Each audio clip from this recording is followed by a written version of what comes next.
Hey guys, since I'm back from school, I am back in my old bedroom, and I also have access to my entire collection of graphic novels that I've collected since I was like 10 years old.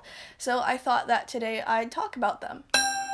So the most recent graphic novel series that I've gotten into is called Paper Girls by Brian K. Vaughan. Paper Girls is about these four girls who are newspaper delivery girls instead of delivery boys, and they're super rough and tumble little kids. I believe it takes place in the 80s. There is time travel involved, there are aliens involved, and it's just a wild ride from start to finish. It goes from 0 to 60 in like 2 pages. Also by Brian K. Vaughan is Saga. Saga is a sci-fi series, pretty much a space opera.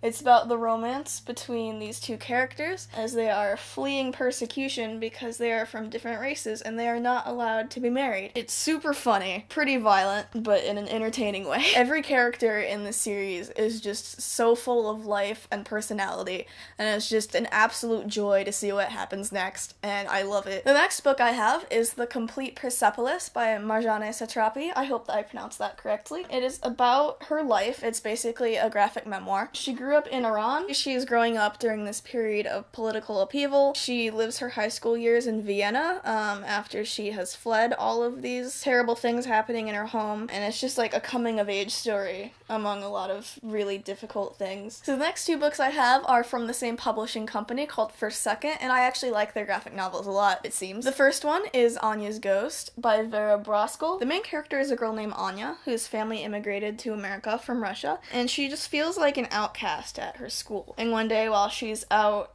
in the woods, she falls down a well and encounters a ghost. The story is just about their adventure, and things start to get a little spooky, and everything is not as it seems. And then we have, in real life, the main character is this girl named Anda, and one day in her programming course, a guest speaker comes in to talk about this MMO called Course Gold Online. And basically she's trying to recruit more women to play because the game is largely only played by men. So Anda convinces her grandma to let her get an account, and she's having a great time with the girl she met at school. And then she meets a gold farmer, starts to get to know a little bit about his life and why he's cheating in the game, and then things start to get a little shady, and she finds out that her new friend is not as cool as she thought. I really, really enjoyed this. I feel like I would have enjoyed it more if I'd read it when I was in middle school, because it's definitely aimed toward a younger audience. But nonetheless, it's really well drawn. The story is really cute, and I would recommend it if you're into video games and women in video games and just, cute graphic novels. The next book is Nimona by Noelle Stevenson, and I absolutely adore this book with all of my heart. The story is about this shape-shifting girl named Nimona who befriends Lord Ballister Blackheart, who is a supervillain with a vendetta against the local hero, and it's just a great fantasy time, and like any good fantasy story, it eventually gets a little bit dark. You can find this one for free online. I will put the link in the description. These next books aren't really graphic novels so much as they are comic collections, but I still have them in the same category. These two are Harkov and Step Aside Pops by Kate Beaton. These are also webcomics that have been published in book form, so you can find all of these online. Kate Beaton writes funny comics about history and literature, so if you are into those things, you will 100% enjoy this book. Also a comic collection is The Essential Dykes to Watch Out For by Alison Bechtel. The Alison Bechtel, the one who came up with the Bechtel test, you may have heard of it. Dykes to Watch Out For is a classic comic series. It's been running for about 25 years. It is described as a wittily illustrated soap opera.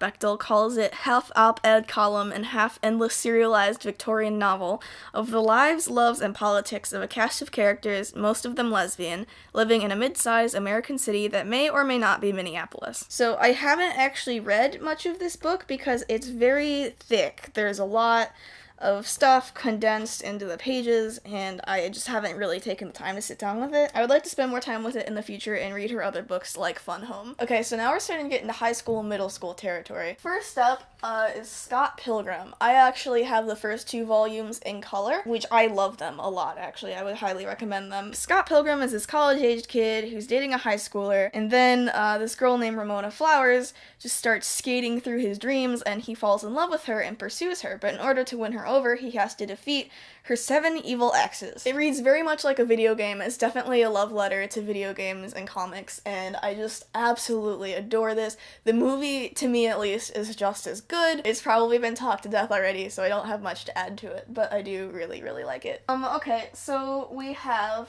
Witch and Wizard, which is the graphic novel adaptation of Witch and Wizard by James Patterson. Basically, it's set in this alternate present day where the 2 main characters have been accused of being a witch and a wizard, and they have to flee their fascist government and discover more about their powers and their past. I'm not really into James Patterson's writing as much anymore. I think it got kind of really crappy at around volume 4 of Maximum Ride. I do generally like the graphic novel adaptations of his stuff, so I would definitely recommend those at the very least. I also have, I have the entire graphic novel series of Maximum Ride, which is not finished, but I believe I have every volume that's come out so far.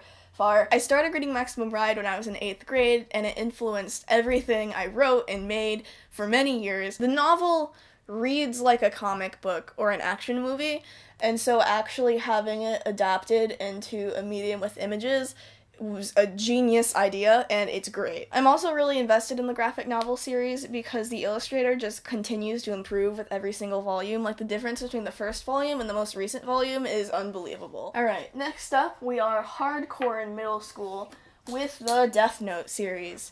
Ooh, you've definitely heard of this one. But this is actually a really, really, really, really, really good manga. Like, even if you're not normally into manga and just into American graphic novels, or even just, like, novels, you'll really like this a lot. It's also going to be a Netflix series, and I have some very mixed feelings about that. In kind of a similar vein, we have Code Geass. I've only read the first volume of the manga, and I don't actually like the manga that much. Basically, it takes place in this future where the Holy Empire of Britannia has conquered Japan, and now Japan is just known as Area 11, and the people have lost their rights. But this boy named Lelouch wants to topple the system. He gets this ability called the Geass, which is in his eye, and it allows him to look anyone in the eye and tell them to do anything, and they'll do it, but it only works one time. I would recommend the anime version of this because it's one of my favorite anime of all time. And then we have a series that I have too many books for to even pick up, so I'll just pick up the first one.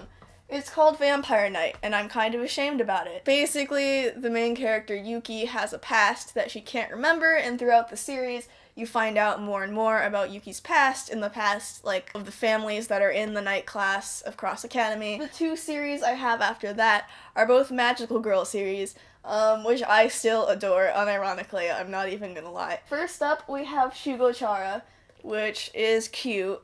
Look how cute this is. The story centers around this girl named Amu, who is, I believe she's in elementary school. I think she starts out in either 4th or 5th grade. She is the coolest girl in school. She's just absolutely untouchably cool. But she doesn't feel that cool. That's just how she appears to other people. And her wish is to be able to be more of herself so that other people will appreciate her for who she actually is. So she makes this wish, and one day she wakes up to find 3 Easter eggs in her bed. And the Easter eggs contain these little characters who help her transform into 3 different magical girls. And then finally, we have just the absolute classic called Tokyo Mew Mew, which is the first anime I ever watched in my entire life. I got into it because my friend Colin told me that there was a show about a girl who had cat ears, and I got really excited because I liked cats. It's this magical girl story about this girl named Ichigo. She's pulled into this battle against aliens to save the Earth from destruction with 4 other girls who can also transform. I also have the sequel series, Tokyo Mew Mew a la Mode,